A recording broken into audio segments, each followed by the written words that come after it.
జగిత్యాలలో మాజీ మంత్రి జీవన్ రెడ్డి ఇంటి వద్ద తీవ్ర ఉద్రిక్తత చోటు చేసుకుంది. ఈ ఘటనలో పలువురు జర్నలిస్టులు గాయాలయ్యాయి.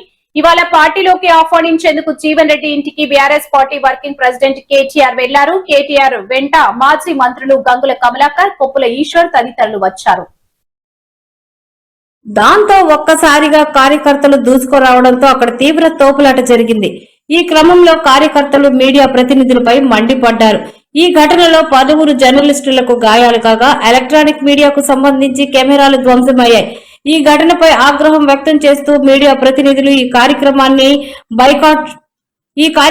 బాయ్కాట్ చేశారు. అదుపు తప్పిన కార్యకర్తలు అక్కడ విధుల్లో ఉన్న మీడియా ప్రతినిధులపై పడిపోవడంతో పలువురు జర్నలిస్టులకు గాయాలయ్యాయి.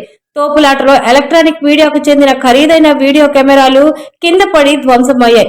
ఈ ఘటనపై ఆగ్రహం వ్యక్తం చేసిన మీడియా ప్రతినిధులు ఆ కార్యక్రమాన్ని బాయ్కాట్ చేసి నిరసన తెలిపారు.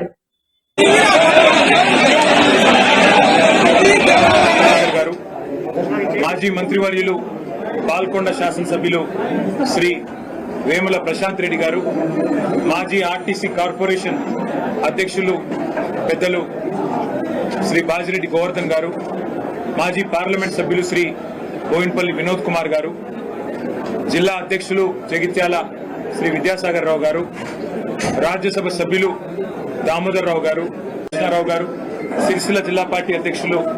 కానీ ఇవాళ ఒక విధంగా ఏమనిపిస్తుంది, కాంగ్రెస్ పార్టీతో అనుబంధం తెచ్చుకున్నా కానీ ఇలా భారతీయ రాష్ట్ర సమితి లాంటి తెలంగాణ రాష్ట్ర ఏర్పాటు సాధన కొరకు ఉద్యమించినటువంటి ఒక నాయకుడు కేసీఆర్ గారి యొక్క నాయకత్వంలో పనిచేసేటువంటి అవకాశం నాకు లభిస్తున్నందుకు real and feelings today is most happiest day in my life. అంటే జీవితం అనేది ఎటు దారి ఏంటి మనం ఎవరు కూడా ఊహించమని చెప్పారు. ఉమ్మడి కరీంనగర్ జిల్లానే కాదు, తెలంగాణ రాష్ట్రం యావత్తులో కూడా జీవన్ రెడ్డి లాంటి ఒక నాయకుడు కాంగ్రెస్ పార్టీ నుండి దూరం అవుతారని చెప్పి ఎవరు కూడా ఊహించలేదు చెప్పండి. దాని కారణాలు కూడా మీరు ఊహించి ఉంటారని చెప్పండి. గత 20 మాసాలకి నేను ఏదైతే అంటే ఎదుర్కొంటున్నటువంటి ఒక మానసిక క్షోభ, రాజకీయ పరిస్థితులు అన్ని కూడా తట్టుకొని నిలబడ్డని చెప్పండి.